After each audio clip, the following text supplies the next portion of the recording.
I'm Patti Penny. I am the founder of Penmac Staffing Services. Retired a year ago, January 1st. I don't know what other people say, but when I think of Patti, she is just the ultimate entrepreneur. Passionate, I'd probably say. Honest.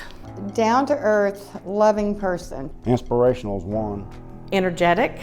She's a workaholic almost, seriously. Creative. Strong-willed. Tenacious.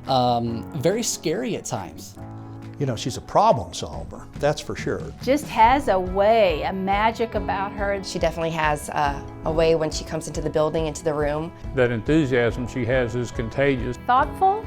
Stubborn, it comes to mind. Once she gets her head around something, she drives the bus. She likes to be in charge. She doesn't understand the word no. She supposedly retired. I'd even say thrill-seeking about Penmac. She's always just trying to help someone help themselves. She has instilled in all of us that we are there to serve. She lives and breathes Penmac, and I think that's why we've been so successful. That's really the basis of our philosophy, and I think one of the reasons that we've been so successful is that we put them first.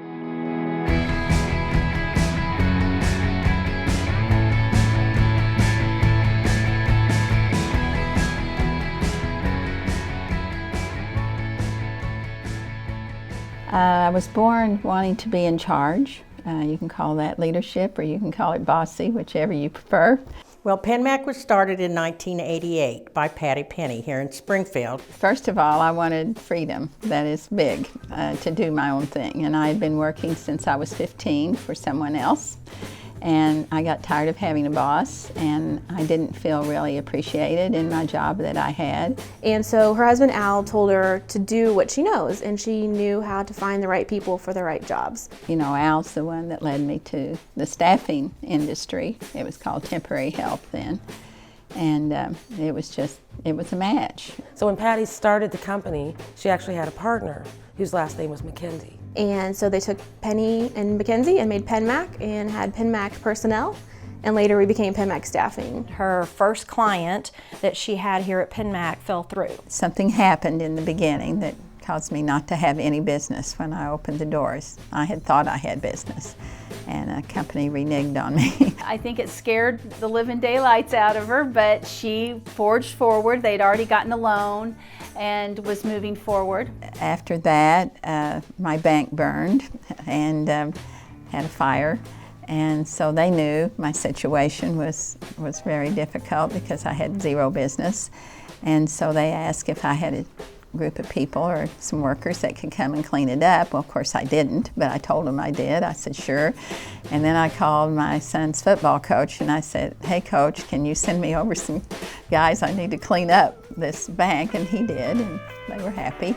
Well, about a year into it, the partnership dissolved. Her partner at the time was really more interested in the onesie-twosies, more clerical, not pushing it as fast. She wasn't that interested in the risk that industrial carries. And I was the opposite. I wanted to be big. I wanted to have the best customers around. I wanted that. So Mom bought Jackie out. She kept the name. I had a choice at the buy-sell to change the name if I wanted. And this is really how conservative I am. I had ordered 100 coffee mugs that had Penmac on them, and I didn't want to waste them, so I said I'm just going to keep the name.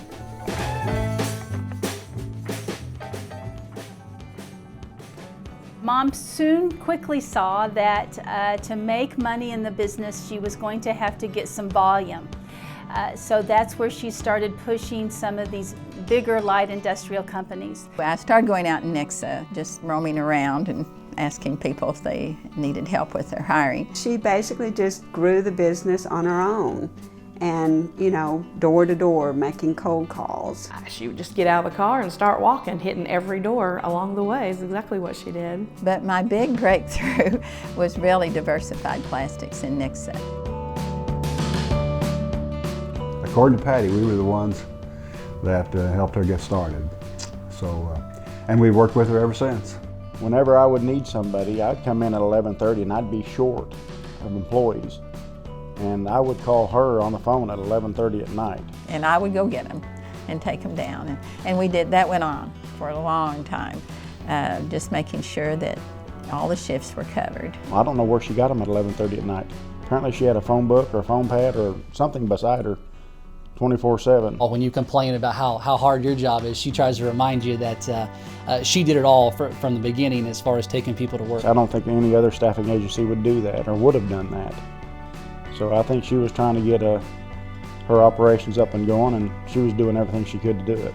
I know one of the first larger clients was French's and Mustard, who is now Reckitt Benckiser. Lo and behold, one day, Patti Penny comes in, basically on a cold call, as I remember, and with that winning personality, you know, walks to the door, gets everybody excited about her and her business. And so we gave them a shot. You know, gradually they started using a few in production, and then times changed and they needed lots of people. You know, in the temporary business, you got to have good pricing, you have to have good people, and you have to have good service. Those are really the three keys. And she was always at the top of her game with all three.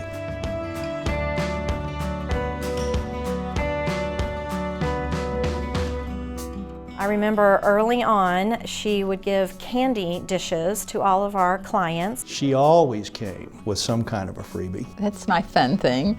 I like doing different and unusual gifts.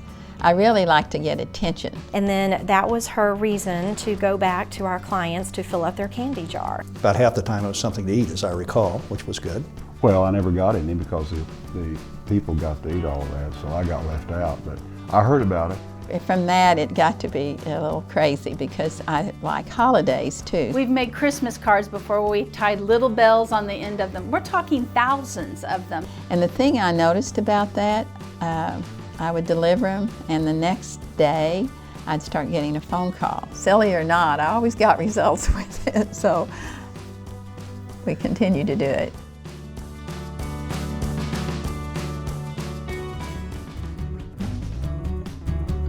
The company just continued to grow. Mom soon left that place over at Cherry and Glenstone to an enterprise, a brand new building, and then they decided to come downtown. And Mom liked this building that we're in currently just due to some tax credits that we were able to achieve. Plus, it had a drive-through window. It was an old bank. I don't think she ever anticipated that it would grow any bigger than just Springfield.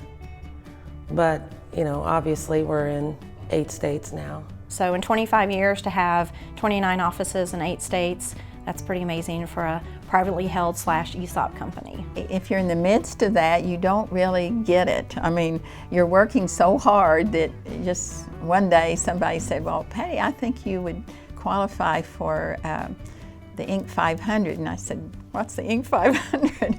I mean, I really didn't know about that. One of the key factors on our success has been being flexible. And so we basically try to determine what the true customer need is and work with that customer to really fit their own need. Well, we have a customer in Ava who really encourages people to get their education. I'm Bill Henry. I'm Human Resource Manager here at Scroll Compressors in Ava, Missouri. And so they made a policy they weren't going to hire anyone without their high school diploma or GED. Well, in that area, we were having a very difficult time finding people who actually had their high school diploma.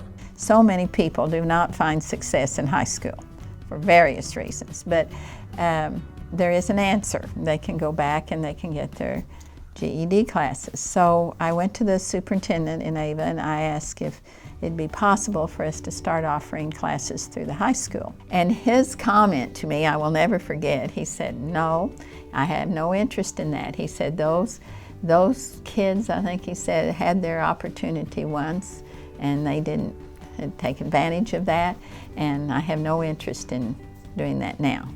So Patti, always looking for a solution to solve a problem, decided we just needed to provide classes for the people in the community to be able to get their GED. So we got our GED classes and started getting people enrolled in that with the idea that when Emerson or Copeland, as it's called then, when Copeland did open their doors, we would have a ready workforce. It was the most successful GED program in the state for a number of years here. Well, we, for a long time, had more graduates than the Ava High School, which it wasn't a good thing to advertise, I guess, but that is the truth. There's no question about it. Patti built her business on the fact that if an employer needed something done, she made sure it happened.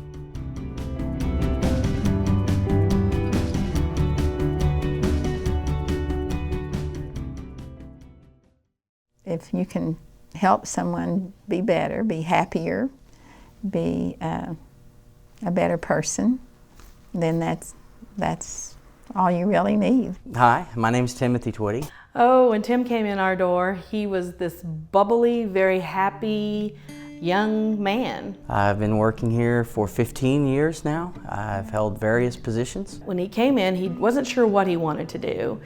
He knew that he wanted a job that he could stay at and he could grow. I've worked from being an operator, hiring in from Penmac, getting my education, and now I'm holding a career as an engineer. So kind of gives me the chills to say that, to be honest. So it's my story. Getting the right match is the most gratifying thing you'll ever experience, because you see them happy, you see them start to financially improve, you see them get a car, you see them, and they come back and thank you and write you notes and, all of that. It's not that you expect that, but it's just that that is very rewarding. We got a card at Christmas time and it says, you know what, you guys really helped me through the Christmas season by giving me this job, greatly appreciated, and that's what makes it special. They brought us cookies and flowers, and they don't avoid us in Walmart.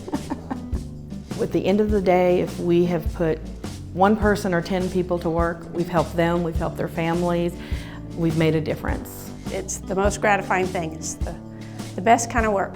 In the beginning, it was Penmac that helped open the doors for me and placed me into this industry and into this facility that gave me an opportunity to establish a career of lifelong learning and hard work.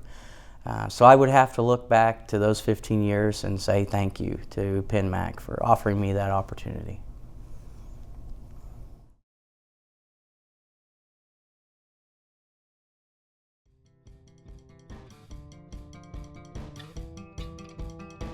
When I got to thinking about it's time to make a change, I thought, what would be the most beneficial to Penmac?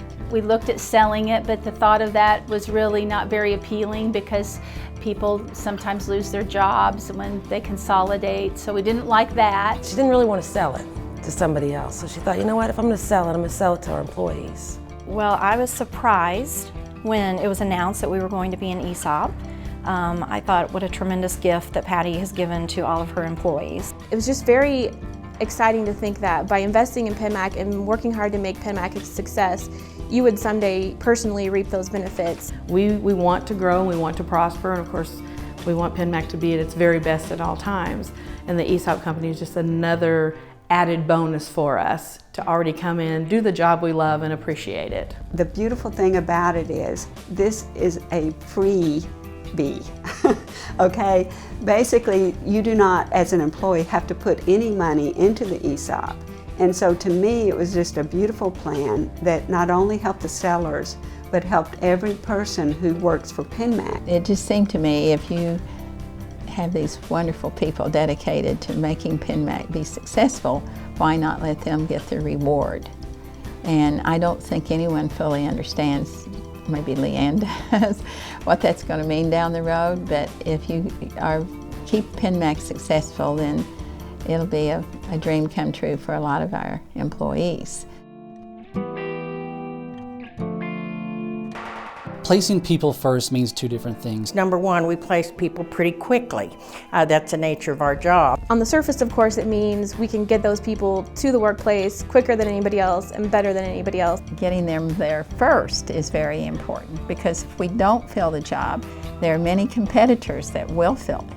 And then from a client perspective, putting them first is that we make that perfect match. It means a number of things. It's not just a slogan. I mean, it's a way of business. How you treat the person coming in the door is the most important thing that you can do to treat them with respect. Well, I think it means that every person has a value. To be kind and listen to what their life has been like. That those people that we are putting out to work are important to us. We want to give them every opportunity. And if we didn't take that to the letter, to the T of placing people first, we wouldn't be here.